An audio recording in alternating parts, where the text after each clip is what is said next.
வாங்க, இன்னைக்கு நாம இந்திய ஜனநாயகத்தோட ஒரு மிக முக்கியமான சட்டத்தை பத்தி பார்க்கலாம். அதுதான் தகவல் அறியும் உரிமை சட்டம் 2005. அரசாங்கத்துக்கிட்ட இருந்து தகவல்களை வாங்குறதுக்கு குடிமக்களான நமக்கு கிடைச்ச ஒரு சூப்பரான கருவி இது.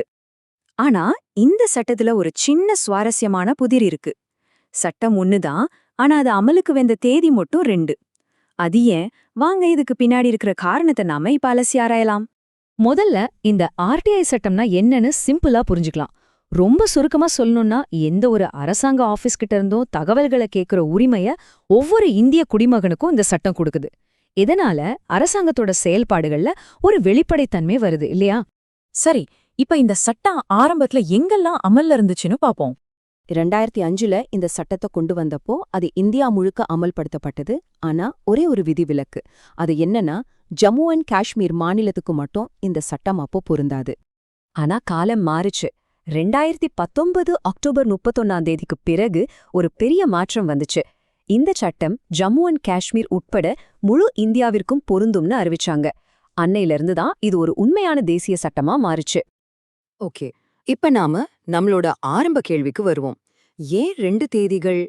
எதுக்காக இந்த சட்டத்தை 2 கட்டமா அமல்படுத்தணும்? விஷயம் என்னன்னா, இந்த சட்டம் ஒரே நாள்ல டக்குன்னு அமலுக்கு வரல. அது 2 தனித்தனி கட்டங்களா, அதாவது 2 பேஸா அறிமுகப்படுத்தப்பட்டது. இதுதான் நம்ம புதிருக்கான பதில நோக்கி போற முதல் படி. இங்க தான் அந்த 2 தேதிகளுக்கான காரணமே இருக்கு. ஜூன் 15, 2005ல சட்டத்தோட அட்மினிஸ்ட்ரேட்டிவ் பகுதிகள் மட்டும்தான் அமலுக்கு வந்துச்சு. அதாவது அதிகாரிகளை நியமிக்கிறது, ரூல்ஸ் ரெடி பண்றதுன்னு எல்லா செட்டப் வேலையும் அப்போதான் நடந்துச்சு.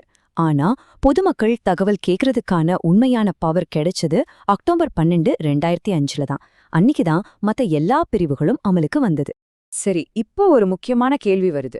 ஏன் இந்த தாமதம்? எதுக்காக 2 ஸ்டெப் தேவைப்பட்டது? அரசாங்கம் ஏன் இந்த மாதிரி ஒரு 2 படிநிலை அணுகுமுறைய கையாளணும்? கட்டத்துக்கும் 2வது கட்டத்துக்கும் நடுவுல கிட்டத்தட்ட 4 மாசம் கேப் எதுக்கு தேவைப்பட்டுச்சு?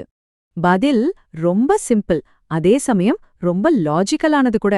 ஒரு சிஸ்டத்தை நம்ம பயன்படுத்துறதுக்கு முன்னாடி அந்த சிஸ்டத்தை முதல்ல உருவாக்கணும் இல்லையா? அதான் எங்கேயோ நடந்துச்சு. இதோ பாருங்க, இதுதான் நேரடியான காரணம். ஜூன் 15ஆம் தேதியே நீங்க போய் ஒரு மனுவை கொடுத்திருக்க முடியாது. ஏன் தெரியுமா? ஏன்னா அந்த மனுவை வாங்க வேண்டிய பொது தகவல் அதிகாரியே அப்போ நியமிக்கப்படல. அவ்வளவுதான் விஷயம். இந்த தயாரிப்பு வேலைய ஒரு 3 ஸ்டெப்பா நம்ம பார்க்கலாம். 1, முதல்ல எல்லா கவர்மெண்ட் ஆஃபீஸ்லயும் பொது தகவல் அதிகாரிகளை நியமிச்சு அவங்களுக்கு ட்ரெய்னிங் கொடுக்கணும். 2, அந்த அதிகாரிகள் மனுக்களை வாங்கி அதுக்கு பதில் சொல்றதுக்கு ஒரு முறையான சிஸ்டமை உருவாக்கணும். 3, இந்த சிஸ்டம் எல்லாம் ரெடியானதும் தான் நம்மள மாதிரி மக்கள் ஆர்டிஐ அப்ளிகேஷன் ஃபைல் பண்ண முடியும்.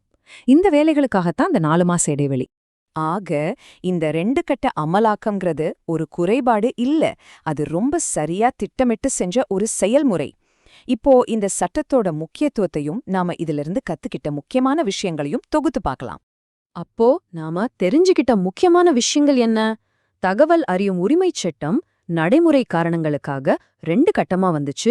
முதல் கட்டத்துல அதுக்கான முழு இன்ஃப்ராஸ்ட்ரக்சரும் உருவாக்கப்பட்டது. 2வது கட்டத்துல தான் அந்த சிஸ்டத்தை பயன்படுத்துற அதிகாரம் மக்களுக்கு கிடைச்சது. இன்னைக்கு இந்த சட்டம் இந்தியா முழுக்க பொருந்தது. கிளியரா? ஆக மக்களுக்கு ஒரு சக்தி வாய்ந்த உரிமையை கொடுக்கறதுக்கு முன்னாடி அதுக்கான சரியான ஏற்பாடுகள் எவ்வளவு முக்கியம்னு இந்த சட்டத்தோட வரலாறு நமக்கு கத்துக் கொடுக்குது. சரி, இப்போ ஒரு முக்கியமான கேள்வியோட இந்த அலசலை நான் முடிக்கிறேன். தகவல் ஒரு சக்தி. அந்த சக்தியை நீங்க எப்படி பயன்படுத்த போறீங்க? யோசிச்சு பாருங்க.